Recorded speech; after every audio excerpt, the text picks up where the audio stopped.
Hello again. Let's have a look at another Sergey Karjakin game. This time against Boris Gelfand, who we all know played against Anand recently for the World Championship. So Boris 2738 was eligible for this first FIDE World Rapid Championship. But Sergey's slightly higher rated at 2779. So what happened in this game? D4 from Boris, and we saw knight f6. Knight f6 is a very flexible move compared to d5. If you play d5, you might be upset if white doesn't play c4 and instead play knight f3. And actually this has been annoying me recently in my own chess cube blitz tournaments, because it rules out the Albin counter gambit. And unless you really want to play like a Slav or something a bit on the dull side, well, for some people's tastes, then really knight f6 has the superiority in remaining very flexible with the pawns. So after c4, now comes e6. Of course, for those interested in gambits, you can also play e5, Budapest gambit. So you can pounce with a gambit here. E6, and white plays knight f3, and we're heading into Queen's Indian defence waters. Okay, b6, which actually intends in some variations to victimize this unprotected c4 pawn. White usually wants to fianchetto the bishop, and that again neglects this c4 pawn. And it might seem like a sort of technical point, a trivial technical point, but it's really quite annoying to have to do something about c4 after this g3 bishop a6. This is really quite annoying for white, because it's really provoking some more weaknesses. In some ways, if white defends, for example, with b3, white has kind of weakened, the dark squares, and this might be a concern later for the dark square bishop, being able to probe on b4 or even a3 later. So it's some concession there. Check, and this throws a bit of a spanner into white's central control, because now black just plays bishop e7, and the bishop's really kind of misplaced there. It's going to have to move again. If it moves to c3, then it's taken away an ideal square for the knight to put pressure, which might help, say, d5. So, okay, so knight c3, castles, rook c1, and now black plays d5, and it looks as though, black's actually got quite an aggressive game here, if you think about it. After c takes, e takes, not only has black got pressure down the semi-open e file, but this bishop's also kind of useful. And the main concession that black has made strategically, okay, black has made a concession with some light squares, and okay, there's a c file, a target here. So whilst black has got the e2 target, white has got the c7 target. Now, how lucrative will this c7 target be, or exploitable compared to e2? This is an interesting question. And what about this bishop versus this bishop? Will that bishop just be hemmed in? Will it be blasting, or will it be even using this diagonal later? So these are interesting questions relating to the semi-open files here. Bishop g2, now knight bd7 was played. So with this move, the knight might be preparing a reroute like this, or be preparing c5. Of course, more control on e5 as well. White castles, and now rook e8. So that does vacate f8. So is the bishop going to slip down now, or is the knight going to use f8? In fact, in the game continuation, bishop f4 looks to logically probe and coordinate an attack against that vulnerability. I mean, it is sitting on the semi-open file, and black is trying to sort of do the same thing with his rook and bishop, if you think about it. So white's rook and bishop here are targeting this guy, and black's this guy, if you think about it. So there's a kind of parallel kind of logic here going on. But this next move is intriguing. Knight f8 is preparing not only to defend c7, but to attack this bishop on f4. So from e6 it will defend c7 and attack f4. And would white want the structural damage associated with having to recapture, say, with the g pawn, if that is the case? But white has his eye on something else here, the weakened c6 square. He plays knight e5, and that does also increase the pressure, of course, on d5, severely limiting black's options. The bishop on a6 now does a retreat to b7, so reinforcing d5, and it seems the c6 square. Now white pounces with knight b5. This introduces obviously a seemingly really annoying threat on c7. Black can't do c6, the knight's on c6. So how is this c7 going to be defended? No rook c8, there's knight a7. Maybe that's going to be really annoying. Of course, knight e6. But what about knight c6? So that happens, knight c6. And has white obtained, with this fork, one of the bishops? Which bishop to give up? The b7 or the e7? Actually, can I present that as a positional question to everyone on YouTube? You have this position with black. So I'll give you 10 seconds to ask you, what would you play here? Bishop takes c6 or queen d7. With queen d7, you're basically volunteering your dart square bishop. So what would you do here if I give you 10 seconds, starting from now? Okay, well, I think bishop takes c6 is this thing, you know, to capture as mistakes mentioned by a GM on YouTube, because actually the capturing is also increasing the quality and the positioning of white's pieces. White's now ready to put real pressure on that c file for that c7, as well as getting that light square bishop. And of course, you know, d5 is a bit more vulnerable. Okay. Maybe an engine doesn't see much in it. I haven't really checked this, but in the game continuation, Sergey, who's a super light grandmaster, he played queen d7, offering his dart square bishop. From an engine point of view, let's see actually the technical difference from engine eyes. Bishop takes c6 is about equal. Queen d7 is slightly better for black for some weird reason. No, but there's actually more than that. Queen d7 has more to it than actually offering the e7 bishop. Because remember, this knight is actually attacking and defending. With queen d7, actually, we've got two knights here in a skewer. So once knight takes e7 occurs, and rook takes e7, we've got an attack now on b5. We've got an attack on f4. Both cannot be parried. How can white parry both threats? Can't. He actually just supports his knight and allows, potentially, knight takes f4.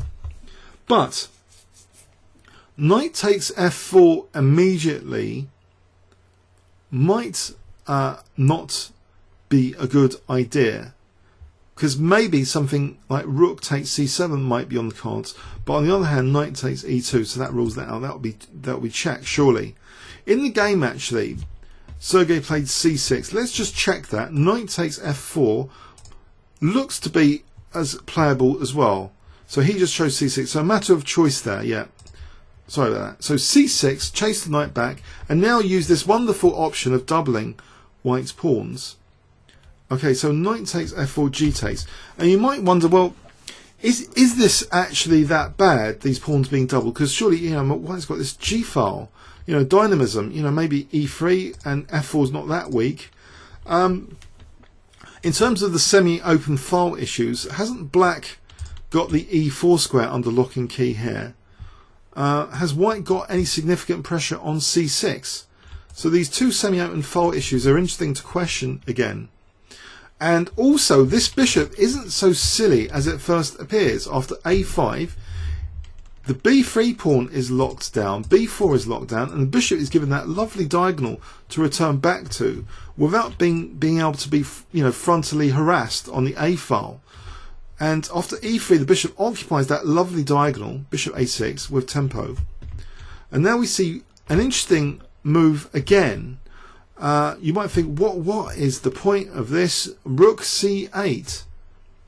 What on earth is rook c8 doing?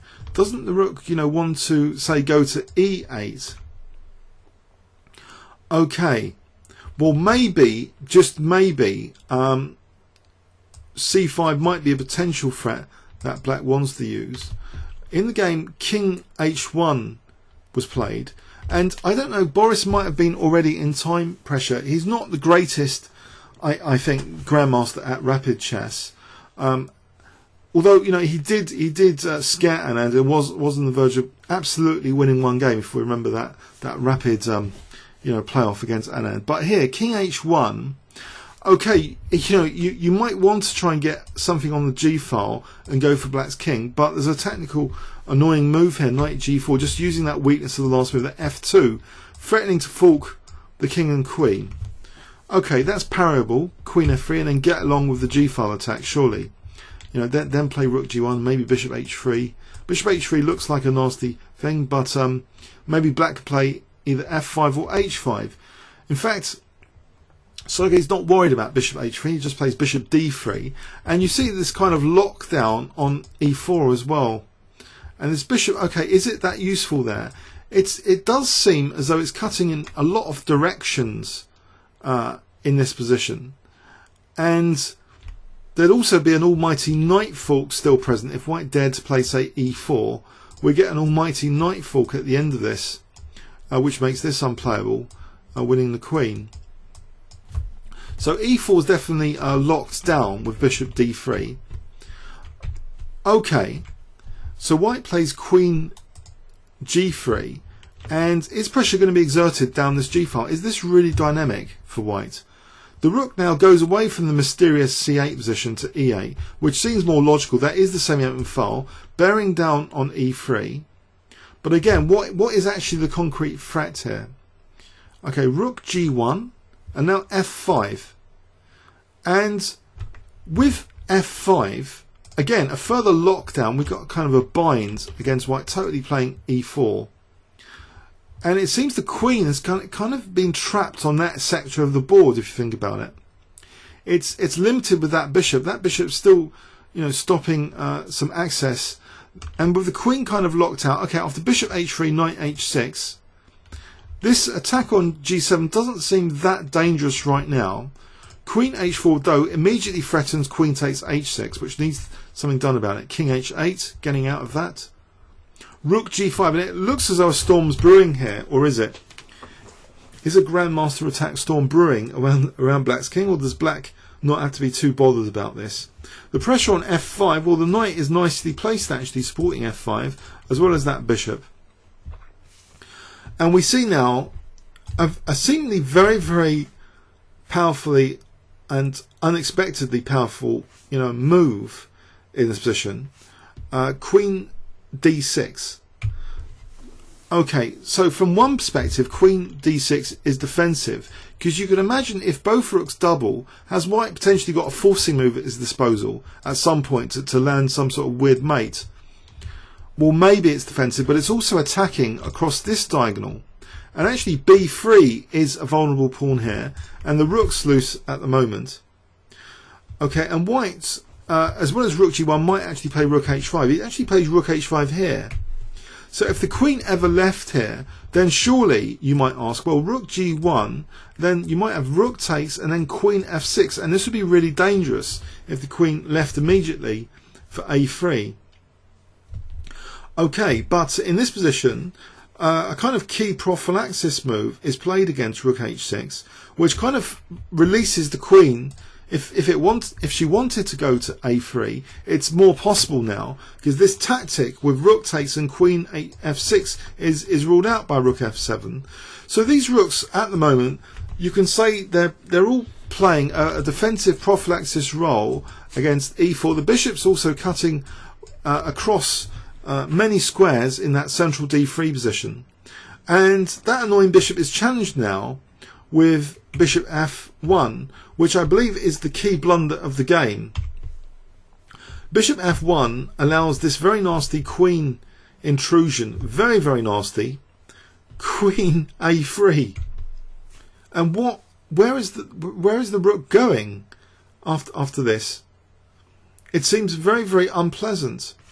If it actually goes, well, it went to D1, but going to E1 also seems a little bit uneasy, because potentially there's also, if rook E1, there's potentially queen B4, and the queen would be on kind of the diagonal. But let's check that. The rook actually went to D1 here, and again the rook is almost like harassed, like checkmating the rook here, an exercise in checkmating the rook. Now here, in this position, even more painful now is Rook E1 because of Queen B4, believe it or not. And in all this, you see that the white queen's kind of locked out of this whole side of the board. It's like, how can it help over here, these pieces? They're kind of posted here with very little flexibility, and there's actually a lot of dark square weaknesses in white's position evident here, and a lot of pieces on dark squares, well, knight and rook, to win material. So that's probably why Rook E1 was out of the question. But this move didn't really help either Rook D2, because of the invasory Rook Queen C1 just winning material. Okay, because it's also now a double attack on F1 and D2, so Rook E2 just take on F1. So here actually, believe it or not, Sergey resigned. But let's just demonstrate in this position. Is this actually completely lost for white? If he plays Rook E1, okay, no, Queen B4 is not actually as good as this shows, as bishop takes.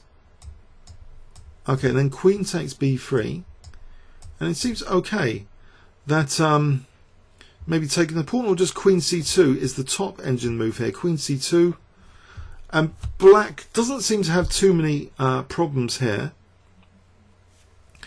and can also snatch another pawn perhaps. So knight G3, and dare snatch another pawn in this position. And whereas white's attack, it's still waiting to be proven. So it's a bit of a strange game. It seems a lot of the damage was done to white's flexibility from the doubled pawns. And they came around because of this, trying to emphasise the semi-open C file, if you remember back. But let's review the game and look at that. So white had that semi-open C file, but remember, weakened light squares, the seed of destruction already set with B3 actually, if you think about the course of this game. So weakened dark squares and an invitation for C7, which unfortunately resulted in compromising white's position more than black's, because that dark square bishop, okay, it must have been a bit sad, to lose it, because it did have these squares to kind of attack white. So the loss of the dark square bishop, though, is netting, though, white's dark square bishop and the double pawns. And it seems here that black is really restricting white, getting this kind of bind on the position and making sure that any sacrifices against his king don't work. And in the process, white's pieces have lost flexibility here significantly, and black's queen can take over from that dark square bishop to act as the dark square bishop to make inroads across these diagonals very, very effectively soon. So Queen A3 acting as the dark square bishop. Okay, and that actually wins the entire game, this invasion on the dark squares. Comments or questions on YouTube? Thanks very much.